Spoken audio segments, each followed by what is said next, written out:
ისიც წამალზე იჯდა სიტყვაზე რა ჯვარი გვეწროს, ისიც ესე, იმანაც მოიპარა, ისიც დაეცა, იმანაც უღალატა, იმასაც უღალატ ხვდები, ანუ მიხვდი რომ ადამიანია. ეგ კიდე მგონია რომ ცოტა სხვა ასპექტი არის.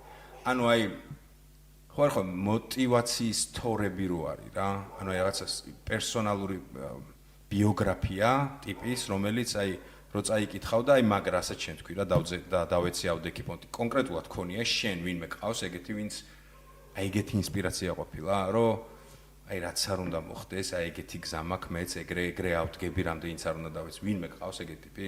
კიდევ ერთხელ ვძახე, მამა, მეც მამა, ჩემთვის ეგ პონტი არის. ხვდები აბსოლუტურად მესმის რაც ვთქვი, მაგრამ მაინც სუბიექტურები ვიქნებით რა, ეგ სხვა გავლენებიც არის. აღზრდა და სიყვარული, მთელი წლები, მთელი ცხოვრება ასე შემდეგ. გარე ტიპი რა.